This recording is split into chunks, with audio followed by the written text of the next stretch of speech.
all doing? Everybody's too busy eating. Stuff your fat faces. Yes! Eat up! Eat up, please! Is it good? It's delicious. Okay, better be good. Paying for it. Nice to be here. Nice to be here all. I wrote a book, everybody. Yes. Thank you. You guys, thank you. I appreciate you. It's so lovely to be here. So lovely to have you here. It's a very, very special night because the comics that I have in my lineup are fucking killers, all right? They're fucking killers. And the first comic I am very honored to introduce is brilliant, very, very funny comic. She performs all over town. Give it up for the amazing Ruby Bockmeier!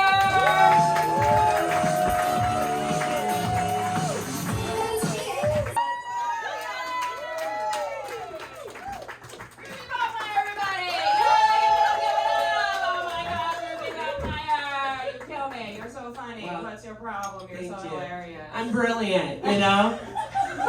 Bring it back to the intro. We were just talking about how you and your, I guess, kind of still boss have, like, no boundaries. Yeah. Yeah. Ruby works at this, like, amazing Mexican place in the Arts District. Like, you talked about it in your set, so I know it's public info. It is public knowledge. Yeah, basically during COVID, she needed employees, so she paid off a huge sum of money of debt I had, and then I had to work there for 4 years to pay it off. So I was an indentured servant. And I just paid it off, but I am a bridesmaid in her wedding on Saturday. So it's kind of, thank you so much. Winning! Yeah. Jesus. But she did offer me it when I still owed her money, so it felt like I was like, it seems a little odd, you know? Is there like loan forgiveness or anything with this person? It's all under the table. Uncle Sam doesn't know, so. No, loan forgiveness from her. Yeah. Kind of like lotion and like feet on it. Yeah. Yeah, you know, if anybody wants to give me money, I'll do anything. Yeah, this is the comics life, by the way. Don't be a stand-up, it sucks. No, but Ruby, you're so funny. I wanted to have you on this show for a long time because Ruby did my podcast, K-Drama School. Give it up for K-Drama School. Thank you so much. I mean, I started the podcast first. I started that in 2021. And then I was like, you know, like every time I do a podcast episode, I'm like writing a paper about a whole entire show. I might as well, you know, write a book. And then that's how that book ended up. And actually, one of my 3 editors is here tonight. Give it up for Xander. Yay! Thank you so much. Thank you. And, you know, like I had a lot of amazing help with the book's journey. I also had the support of, you know, my community, my friends, my funny pals. So yeah, so thank you to you all too. But Ruby killed it on my podcast because I do this game called like flashcard games, and I just asked the comics like, what would you do if you were in this situation as this character? What would you do? And then, you know, so like Ruby was just like riffing on it. So that's what I'm gonna do tonight about a show called You Raise Me Up. Yes. Good song. It's a classic. It's a classic hit. And Josh Groban, yes? Yeah. Josh Groban. Classic song. And guess what this show is about? Guess what this show is about? You Raise Me Up. Parents and step-parents and maybe somebody in a wheelchair. Am I close? Very, very close. This show, entitled You Raise Me Up, is about erectile dysfunction. That's actually a really good title. Genius! I was like, how did I miss this show? So I'll be asking you some questions based on the show You Raise Me Up. So you just basically do the same thing. You just answer, like, what would you do if you were this person, this character, in this situation? And you just go. So first question. Let's say you're a 31-year-old man, all right? Your name is Yongshik, and you... Yeah, that's your fucking name, is Yongshik, okay? Wow, why is that funny? It's a Korean name. It's a very common Korean name. Young-sik, okay? 31-year-old Young-sik, and you've been studying your ass off to pass an exam to become a federal employee for almost a decade. Okay? You've been failing like year after year. And I could say this up here. And you live in a tiny little dorm. You work a part-time job at a barbecue restaurant. And you grill meat. And one day, your high school peers show up, and one of them is the CEO of a multi-million-dollar tech startup, and he pays your boss and says, "Oh, like this is my friend, like have him sit down and eat with us. I'll pay you." And then this kid, like this man, teases you for being the smartest guy in high school, but now working part-time as a waiter, grilling meat at the table. What do you do? Honestly, like I said before, I would do anything for money, so I would be sitting there eating the food, taking the punishment, no problem.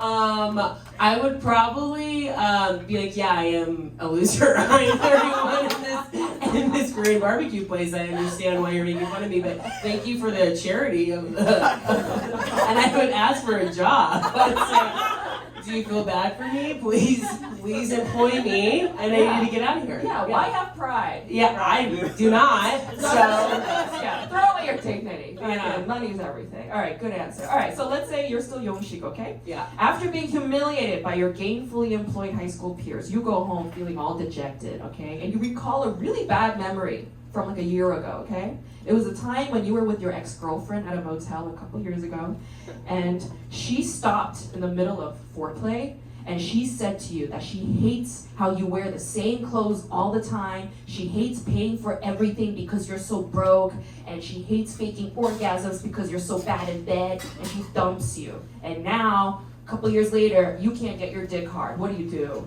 Wow, traumatic.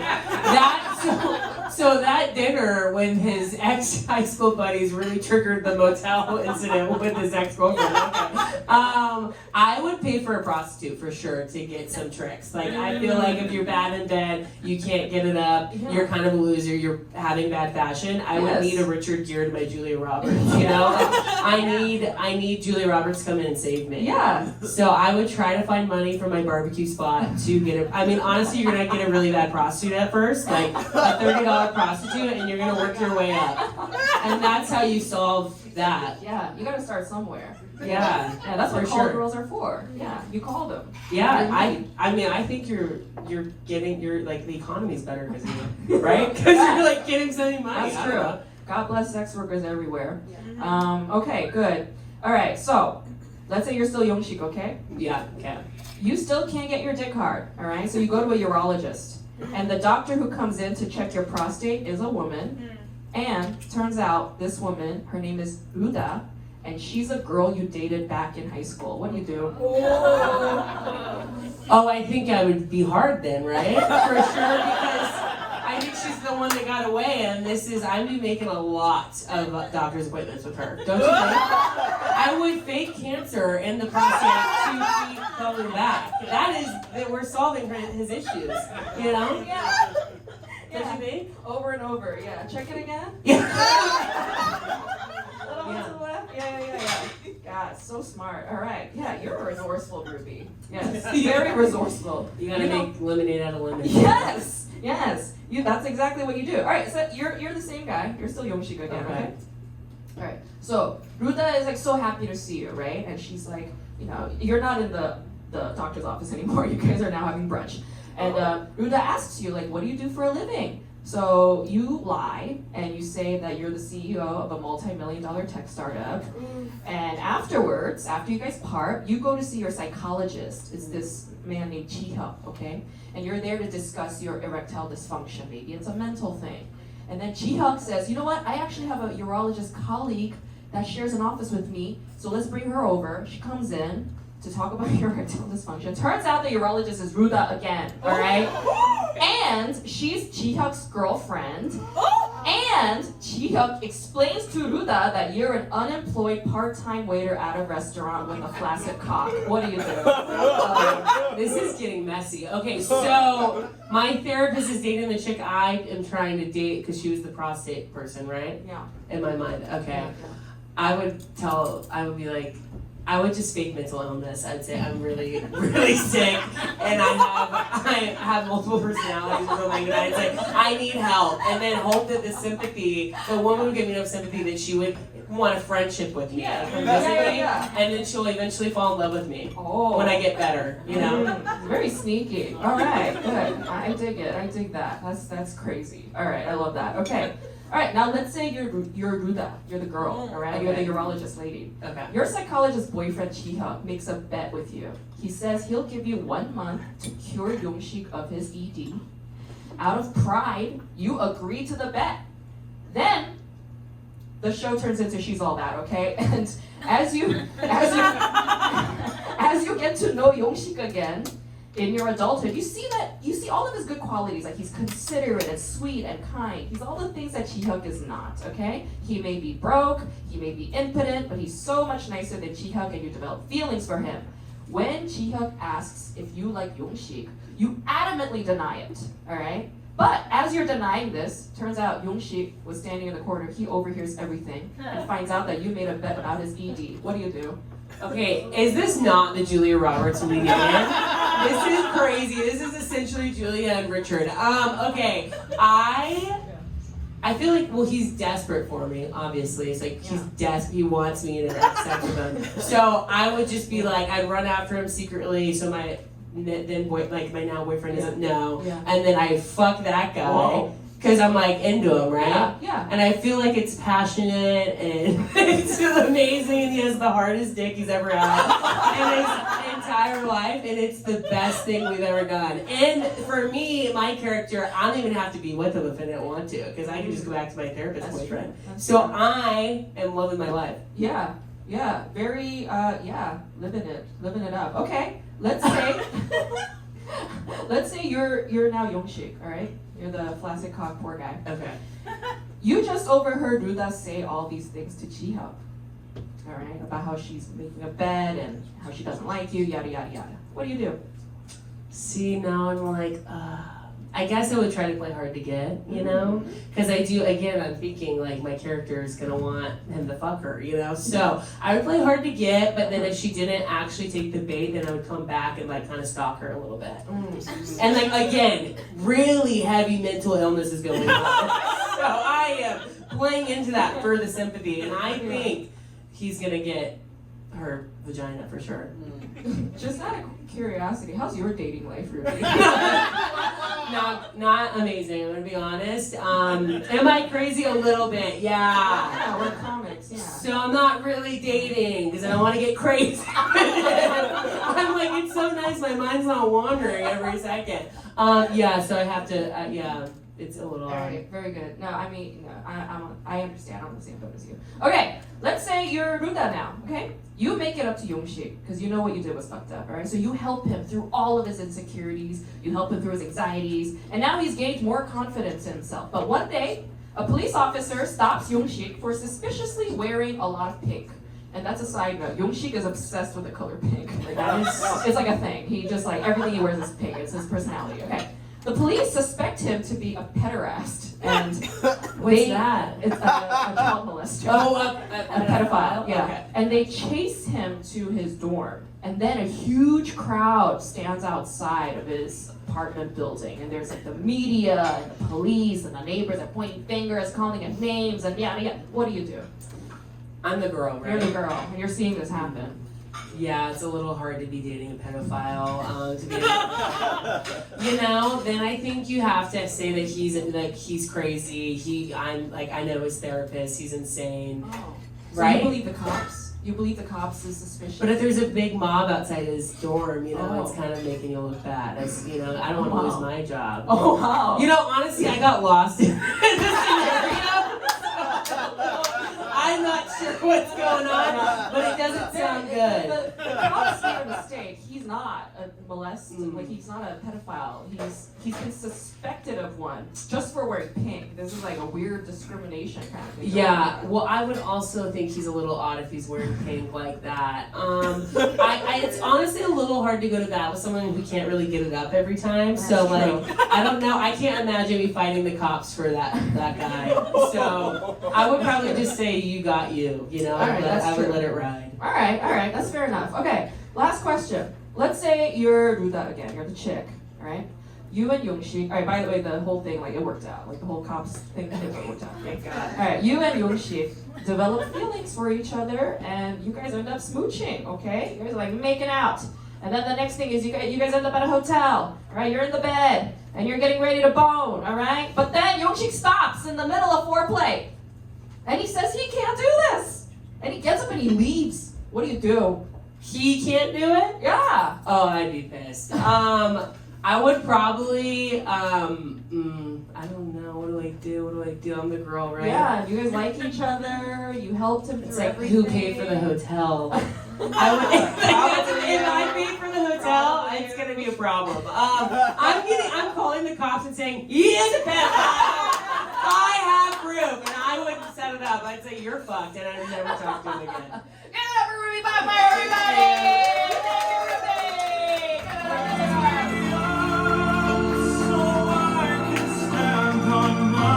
Yes, Ruby Bockmeier! So good! Oh my god, that's a good song, right? That song slaps, I forgot how much I dug that song. It makes me feel so good inside, you know? I really do feel like I'm getting hard. Okay, good. The next comic also was on my podcast, K-Drama School, which you could rate 5 stars on Apple Podcasts, by the way. You can all do it on your phones. You can all do it on Spotify. Yes, you can all do it, and it would help me out a lot. You can also rate my book, K-Drama School, A Pop Culture Inquiry into Why We Love Korean Television. Yes, give it up one more time for that. That's why we're here. You can all give it 5 stars on Amazon. Did you know? Did you know you have the power? Yeah. You have the consumer power. So take out your phones and do it. Not now, but do it later, okay? Please do it. Please give it 5 stars. And I am very delighted to introduce our next comic. He was on my podcast. He is also such a killer. He performs at the Comedy Store. He performs all over the country. Give it up for the amazing Zack Chapaloni!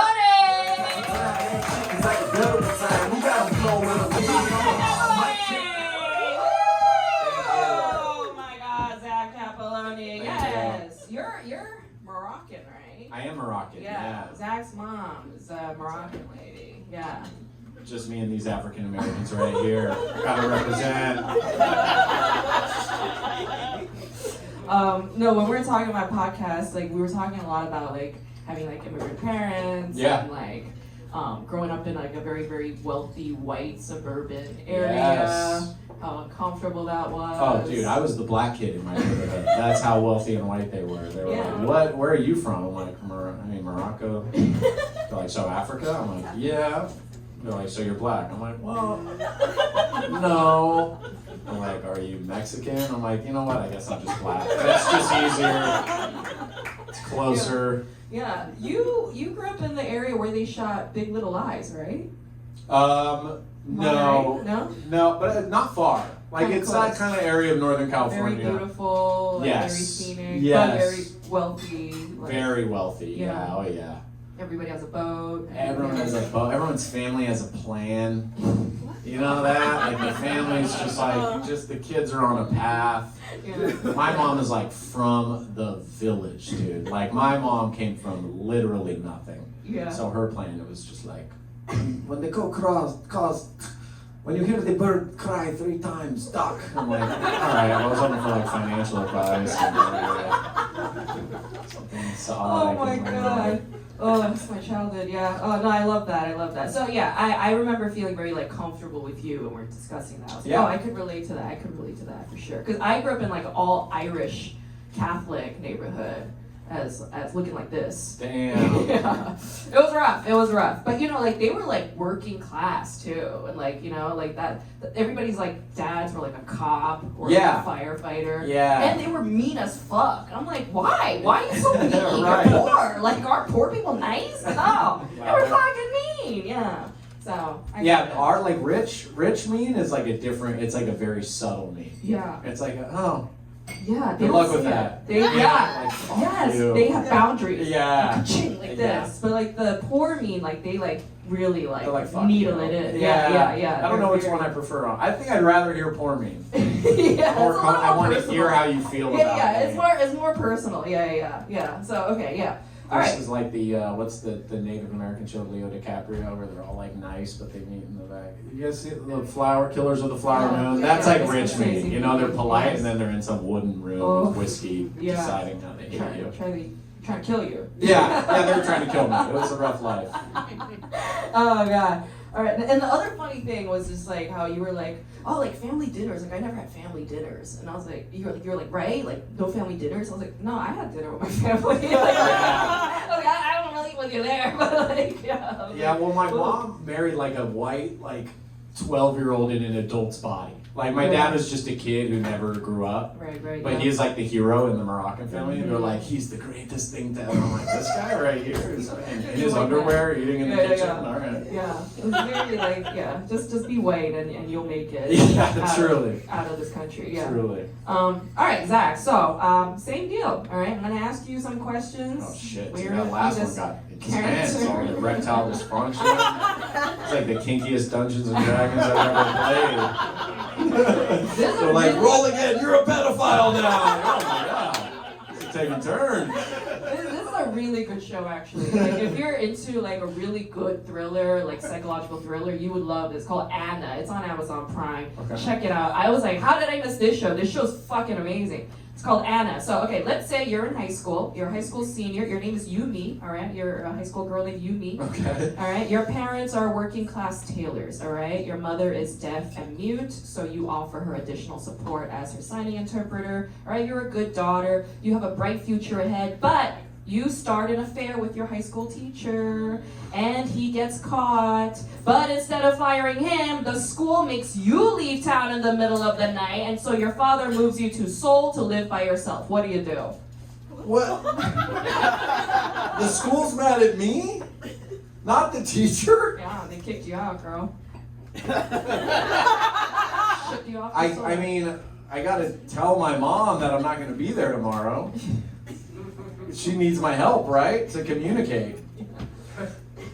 I guess I'm bringing her with me, right? Your deputy mother again. My deputy mother, like, who's gonna help her do what she's gotta do? Right. And what's the work that they do? They're tailors. Tailors. We can tailor anywhere. Tailor's a nomadic job. I'm like, Mom, pick your favorite colors of thread. Pack up. We're going to Seoul. Alright, I love how pragmatic that is as a solution. Alright, okay, good. So, okay, you're Yumi again, alright? Okay. Now you're in Seoul, you're living alone. You can't adjust to your new school, alright? Your grades drop like crazy, you fail. You don't get into any of the colleges. When your parents ask you about it though, you lie and you say you got accepted to the school of your choice, and your poor working class tailor parents go into a lot of debt to send you money for tuition and living expenses in Seoul. You use all that money your parents sent you to buy pretty clothes, to go hang out at colleges, pretending to be a rich college girl with wealthy parents living in the US. And eventually, your poor dad dies of overwork. What do you do? Oh my God. The doctor said it was of overwork. I'll be like, damn, man, y'all are really pinning everything on me. Damn. I mean, I get, okay, well, I first off, sorry, Dad, I didn't even bring you with me. I just took Mom. And now I'm like, I need money and I'm working. I'm going to the funeral. I am going. I feel like he's done enough for me and my fake college. And then, yeah, I got a great outfit for the funeral because been living off the bucks. I guess I take over the business. It's the least I could do. And it's not like I have to drop out of school. I'm not even in school. I'm pretending to be in school.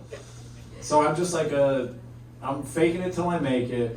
I got a plan. I'm gonna flip this tailor business with the connections to the rich people that I made, faking it till I make it. Okay, good. All right, very resourceful. Okay, good. All right, let's say you're still Anna. All right, same deal. Okay. Okay. By the way, you didn't do that. You didn't go back home and do this. You're still living this lie, and a rich college boy falls for you. All right.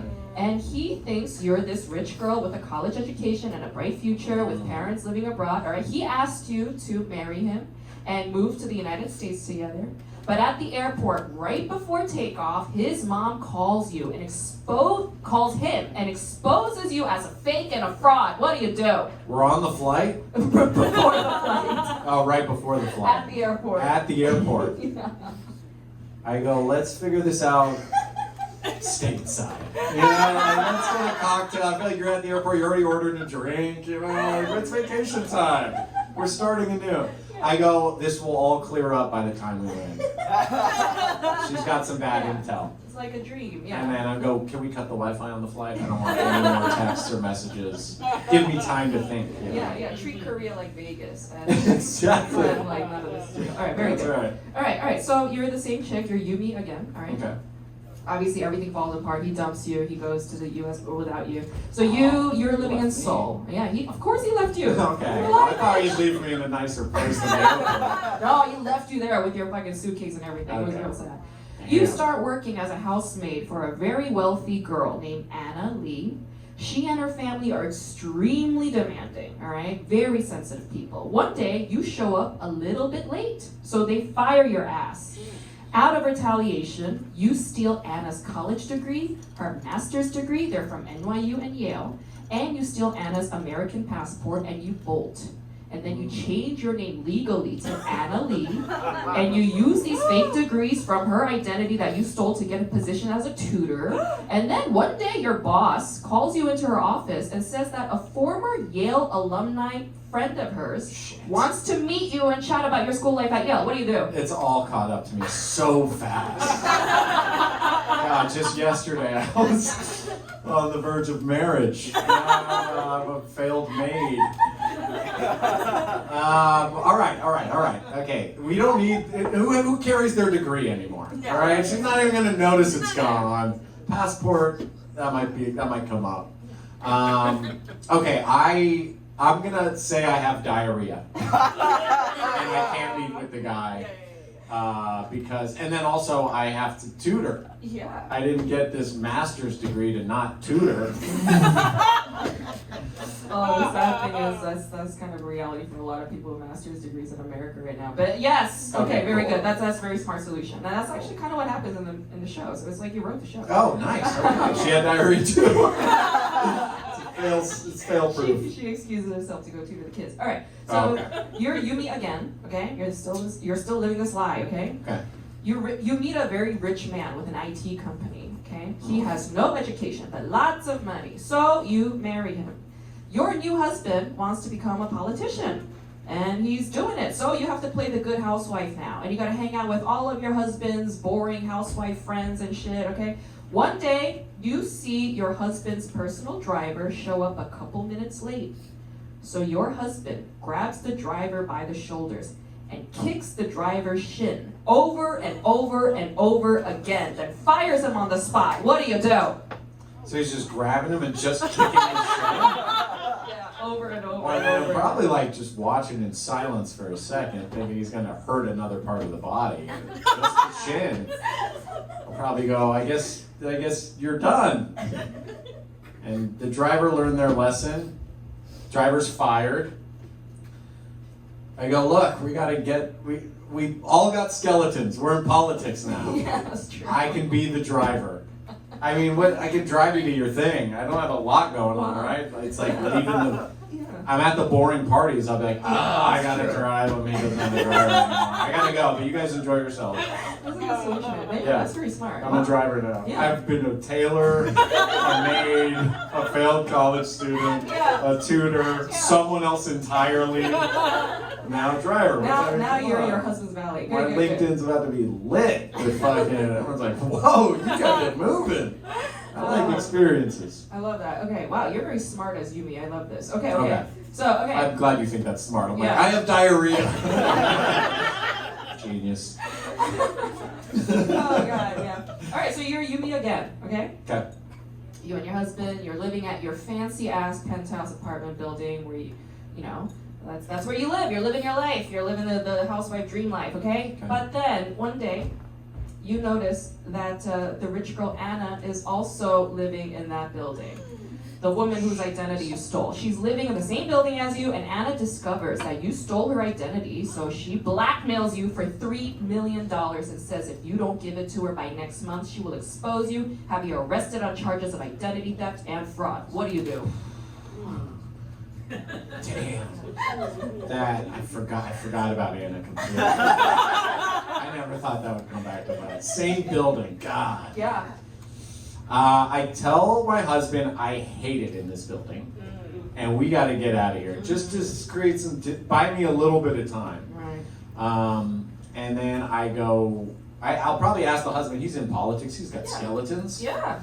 And I go, all right, you go first, husband. And then hopefully mine will not be as bad. Oh, interesting. And then, It's kind of a hot drinking game. I mean, we got to kill Anna. We're in politics. You get rid of the fucking, yeah, get rid of the loose ends. We got places to go. We got to change the world. All right. Wow. It's like you wrote the you wrote the show. I mean, okay. All right. Let's say you're Anna's politician husband. Okay. Your assistant informs you that your wife, Anna, has been accepting approximately $3 million worth of bribe money from your friends and colleagues' wives in exchange for benefits stemming from your political power. What do you do? And it's very illegal, in case you didn't know. It's very illegal. Yeah. Well, I'd be, I guess, disappointed in Anna, if that is her real name. And but I'd be kind of proud, you know. This is why we got into politics. We're greasing these wheels, you know. Yeah. The Trump kids made a fortune. They played the game, right? Yeah. It's like you met your match. Yeah, I'm almost like, man, you're my soulmate. I'm proud of you, but don't do that so much. Okay. All right. I'd say we got to launder the money. I got a guy. I'm in politics. Yeah. We wash money. So you just take care of it for her. I take care of it for her, yeah. Good husband. Okay, let's say you're Yumi now, all right? You're the Anna Yumi identity. / Anna. Yeah, exactly. Turns out your husband, okay, so no, not turns out. Your husband has an autistic nephew in grade school, right? Okay. But then turns out it's not his nephew, it's actually his son. And the mother of this son, a couple years ago, just disappeared off the face of the earth. Like nobody knows where the hell she went. And you find out about this very suddenly. What do you do? Damn. Well, I mean, I probably would want to find out if she's alive at least. Because if he's going to kill me for kicking up dust, you know, I'm anti Anna. Regardless, it's not my kid. When it's not your kid, your auntie or your uncle. Yeah. You know, I assume it's for political reasons, but there's nothing to be ashamed. I tell them I want to raise the kid and let's bring the kid into the fold because the kid should be with the father. You know, for a liar and a crook, you've got a big heart. Oh, Yes. Okay. All right, last question. Okay. You're Yumi again, okay? Your husband, by the way, he knows that everything about you is a lie. And he did kill Anna, all right? He fucking did it. Yeah, all right. So you're like a psychic, you know the shit. All right, so one day your husband says, you know what, babe? You need some rest and relaxation. Let's go to America. So you guys fly to Arizona, okay? Thank you, honey. I Go want to to go to Arizona. Arizona. Go to some spa there. Yeah, And, okay. as he's driving you in the car's locked. Turns out he's actually driving you to an insane asylum where you'll be involuntarily locked up. What do you do? Oh my God. Oh my God. Well, God, I can't have diarrhea here. That'll prove him right. I threatened to expose him. Oh. I extort my husband. Oh. I got dirt on him at this point. Ah! Yeah, the jig is up. Whoever we are. Whoever You we can get it over Zack Chapaloni, Thank you. everybody! Thank you so much.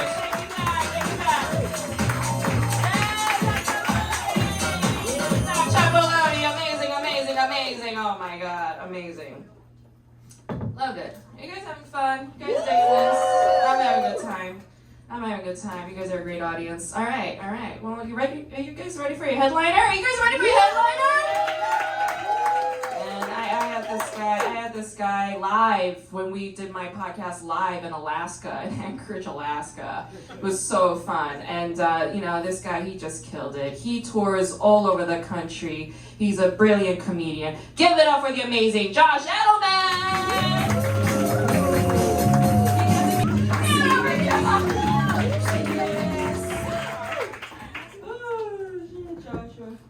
Oh my god. I love your style of comedy. I do. Thank you. Yeah, storytelling, that kind of Oh, really? I didn't even think of I it as feel it storytelling. like, Sometimes. yeah, like Tom Segura-ish, you know? Okay, I like storytelling-ish, like that's how it feels. Like I like a good story, you know? And like my book, it's like a TV criticism book. Mm-hmm. I know you don't read books. I do. I'm reading. It's like a TV criticism book, you know? I'm definitely getting the book. Yeah, and it's like academic stuff, discussing like the history of Korean television, how it came to be, and it's actually American history, like Korea is kicking ass with TV and movies and shit, but like where did they learn it? They learned it from the American military. Yeah, that's how they learned it, from the Korean War in the 1950s, and but I don't want to just write a boring ass TV criticism about it. That's not a story, So like I wove in my own personal story. Like, like Korea is like a nation that came from traumas, like a lot severe trauma, and that's why they're like kicking ass, like top economy, #1, and really high suicide rate, Like, all of those things are related. And it's like I wanted to weave in my own personal story, my own journey, like getting academic stuff and becoming a comic and all that shit, right? Because you want a story to carry you through, right? And the first review on Amazon, was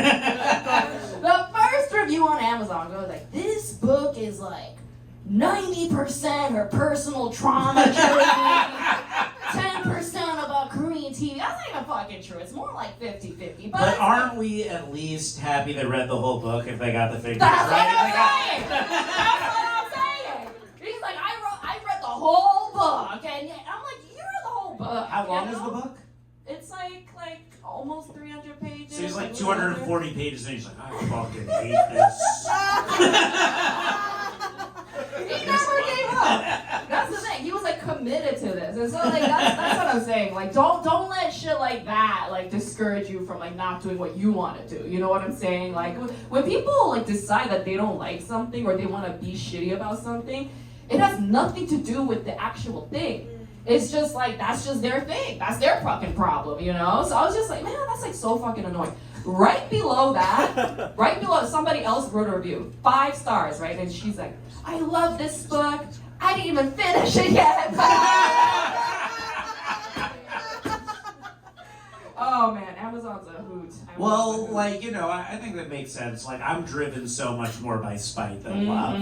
It's like if I'm doing something to get revenge, I'm finishing. Yeah. If I'm doing something to prove to someone I love that I love them, it's like 50-50. Yeah, because we're comics, we can't show love. Yeah. Too vulnerable, too sensitive. But you know what that is? Like spite, I feel like is a form of self-love. If you see me out there fucking crushing it, I have enemies right now.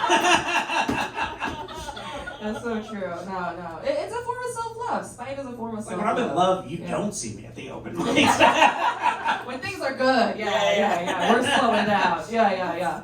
That's what that is. All right. So Josh, like you killed it when we did this in Alaska. I know. I feel a lot of pressure. Yeah. I even watched the show after. It is this fantastic 3-way like love triangle melodrama called The Interest of Love on Netflix. It is like a juicy melodrama. Okay, like woo! I was like, wow, this is like so juicy. And like it's like a lovey-dovey like cheesy ass thing. And like Josh had killed it. And then Josh like watched it. He like watched the show. And then you like edited a video, like you downloaded shit, like pirated illegally, and like found like things and like made all these reels. I was like, man, he's a psychopath. Like he's crazy. I was trying to get revenge on someone at the time. Alright, so I was like, he's good with like romantic stuff. So like that's where we're gonna go. And just so you know, like some of you out there, I know you're watching Queen of Tears. Spoiler alert, okay? I'm sorry. Spoiler alert. I'm not gonna give you the finale ending, but I'm gonna give away a lot of shit. So if you don't want to listen to stuff, just plug your ear, la la la la la. But whatever. Rom-coms are more or less the same formula over and over and over again. So okay. This show is called Queen of Tears. Really, it's a big hit. Like the finale just ended the other day. Huge hit. So that's what we're gonna go into, okay? So this is a romantic comedy, all right? Romantic comedy. All right, so let's say you're a corporate attorney named Hyunwoo. You're married to a woman named Hae-in, and she's the CEO and heiress of a multi-million-dollar corporate conglomerate. We're married? You're married. We're married. Yeah, you're husband and wife. And she's also your boss, okay? And she's cold, demanding, no-nonsense kind of chick. On top of that, you guys live with Hae-in's entire family at their estate. And they're a bunch of stuffy, controlling, small-minded, crazy people, okay? All you want to do is divorce her, all right? Because you're very unhappy. So you draw up the divorce papers and you like bring it into her room. But before you present the papers, she says to you, I have something to say. I have a brain tumor and I only have 3 months to live. What do you do? Oh, I'm collecting that. I'm holding out for 3 months, and then it's all mine. I've won. I've won the game right at the start. Yeah. This guy in the show couldn't make it 3 months to inherit the estate and everything. This is the pilot episode. This is the launching pad. Okay, so you're leading into that. All right, got it. Yeah. All right. So let's say now you're the chick, okay? You're Hae-in now. Okay. Your only goal, your whole life, was to turn your multi-million-dollar. I also like how this romantic comedy starts out with a brain tumor. It's not a K-drama without a brain tumor. It's not a K-drama.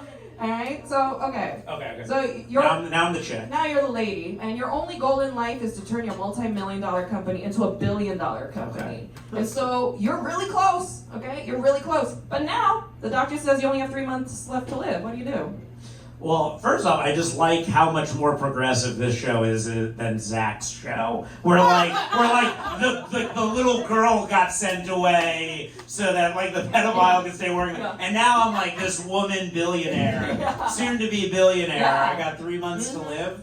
I mean, if I was like heading towards billionaire, I would like believe that my money could do something about these 3 months. So I'd start. I'd be like, this is the plan. If I cure cancer, right, I could sell those drugs for way more money than I should, and then get to live to see my money. Yeah, you'll instantly become a billionaire. Yeah, exactly. Wow, you're evil. I just cured cancer. That's the first time someone's cured cancer, and then had someone be like, "You're evil." Well, pharmaceutical. But yeah. No, definitely the amount of money I'd be selling those drugs for does make me great at it. Why are you doing this? You should do that. You'd be killing it in the pharmaceutical. Because I'm lazy. I can talk about my evil plans. I can't do them. Seems like a lot of work. That is a lot of fucking work. A lot of meetings. All right. So let's say you're the lady again. You're Hae-in again. There's a financial analyst from America. His name is David Yoon. Okay, he's a Korean American dude. He shows up at the party. Turns out you recognize David Yoon. You guys briefly dated in college. Yeah, you guys had a little thing. And turns out he's a big shot. Yeah, he's big time now, big money. And he could bring your company to the next level, meet your billion-dollar goal. And David's flirting with you. But you're married to Hyunwoo, you're a corporate attorney. What do you do? What do I do? I mean, again, I'm dying of a brain tumor. I'm sleeping with it. I'm doing whatever the fuck I want. No one's telling me shit. I'm like, Stella got her groove out. I am out there living my life to the fullest now. Yeah. I'm getting on a microphone and be like, listen up, everybody. Divorcing that piece of shit, fucking this piece of shit now. I'm in charge, girl boss, what's what? Wow, yeah. Drunk and slutty lady as a CEO. I like it. All right, good. All right, let's say you're Hyunwoo now. All right, okay, you're the guy again, corporate attorney guy, who makes my current real parents very happy. Yes. And this David Yoon fellow, all right, he's blatantly flirting with your wife right in front of you.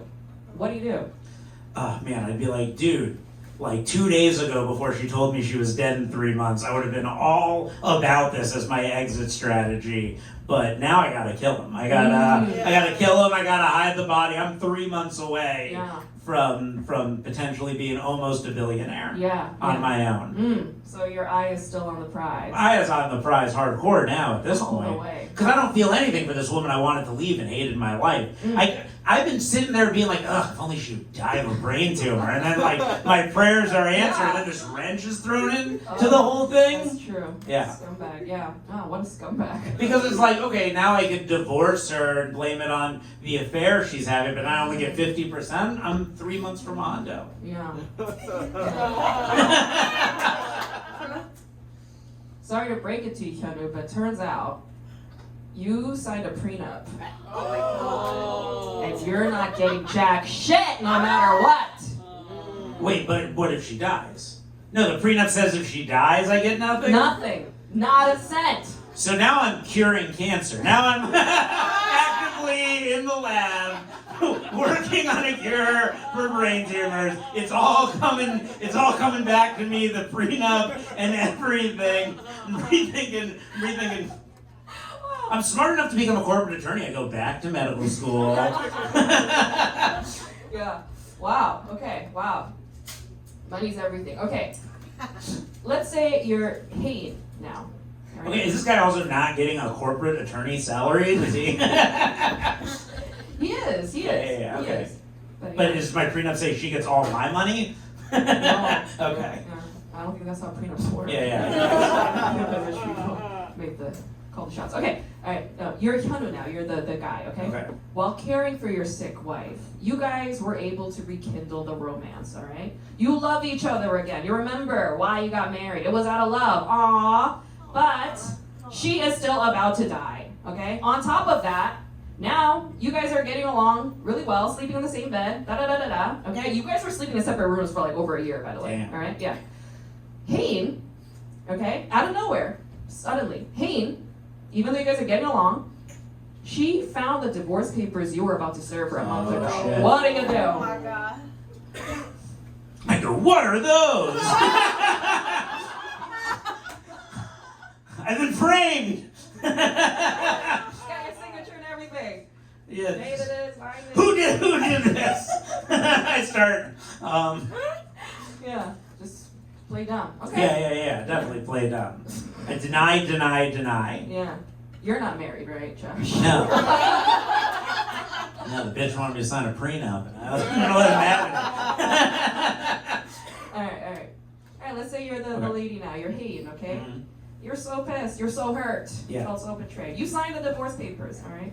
Shortly thereafter, David Yoon, he somehow takes over the majority of your company's stocks. The whole thing, somehow. I don't know how finance works. In the show, they did it. And now, you and your whole family are left out in the street with not a cent, completely broke. What do you do? That's how corporate takeover works. So like Elon Musk took over Twitter, and now the whole Twitter guys like sitting there outside the Improv with one of those cans, like help me. No shoes, no nothing. Yeah. Well, first off, if I'm that dude, I'm like, thank God about that prenup.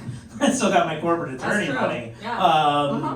And okay, what is? But you're the girl. Yeah. Well, this is when like violent revenge begins Oh. to happen. Yeah. I'm taking that guy, taking that David Yoon motherfucker out. Yourself, I guess. Yeah. You can't hire a hitman because you're broke. Because I'm broke. So you gotta use your bare hands. Well, maybe I'd like meet a hitman and like pretend I still have the money and use Yeah. use like Like news media articles clout. and things Yeah. exactly Okay. to try and get the hitman to do it. I like that. And then they'd be like, you did this. I'd be like, how could I? I have no money. So smart. Okay, let's say you're Hyunwoo now. Okay, you're the husband.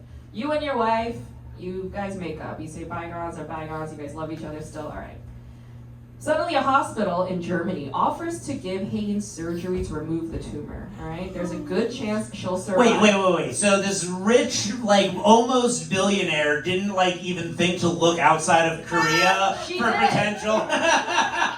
She did, but they had told her no in the past. But like after repeated calls, like they were like, actually, just kidding. We figured something You out. just got to be persistent with these cancer Yeah. people, It guys. depends on who picks up the phone. So. Yeah, they just want to see that you're in it to win it. Exactly. Like, you really I gotta don't want win. anyone who's wishy-washy about their Exactly. cancer Be procedures. committed to your life. So there's a good chance you're gonna survive the surgery. Okay. I mean, you're the husband. There's a good chance your wife will survive the surgery, but when she wakes up, she most likely will not remember who you are. What do you do? Yeah, you gotta have her get the surgery. What? She's dead? It's like, well, at least she knows who I am, you know? He like sees her in the casket. Remember me? Sweet love. I mean, what's the difference? It's like you love this person. It's like, well, either she could be alive and not know who I am, or dead. I love her, so I choose dead. Obviously, you let her get the surgery. Why is it even a question? The fact that he's like wishy-washy on this is wild. You're right. I should have read the question. I should have been from her perspective. That would have made more sense. Okay. All right. So she gets the surgery. Okay. And you're the husband. You're Hyunwoo again. Your wife gets the surgery. She's about to wake up, but out of nowhere, you get arrested. Yeah. What? People are accusing you of murder.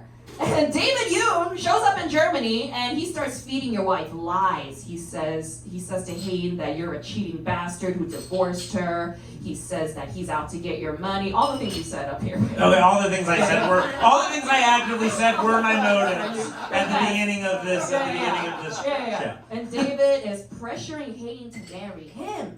And meanwhile, Hayden can't remember jack shit. She can't remember anything, all right? She believes every word from David's mouth and goes with him. Meanwhile, you're sitting in jail for a crime you did not commit. What do you do? Who's dead? Just some random person? Some poor guy. Some fella. Some old former Fortune 500 company CEO whose business was taken care of. Yeah.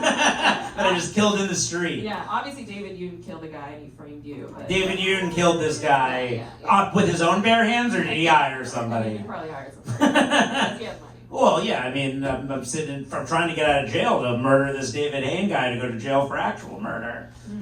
Even though you have no proof, you're sitting in jail, you can't do jack shit. Yeah, I'm a corporate lawyer. I feel like I gotta have some lawyer friends. We gotta fight this. I don't know. What would anyone do? What would anyone do in this situation? To try to escape prison? I mean, I'd be single-minded revenge. Yeah. My character has had so many murderous thoughts over the course of this. I think this guy just wants to kill somebody. It's pretty. Maybe it was like arrested by the Minority Report people that like foresaw his many attempted murders. Yeah, he doesn't murders. Precog arrest. Yeah. Okay. All right. So final question. Okay. Let's say you're Hayden. Okay. The one that can't remember anything. All right. You find an old journal that you wrote with your handwriting that's detailing everything with your past with Hyunwoo. Everything. Like how you guys are lovey-dovey, how he's so caring and da-da-da-da-da, right? And you're like so moved by your own journal. You're like, I can't believe I forgot this guy and I believe this crazy bastard David Yoon and da-da-da.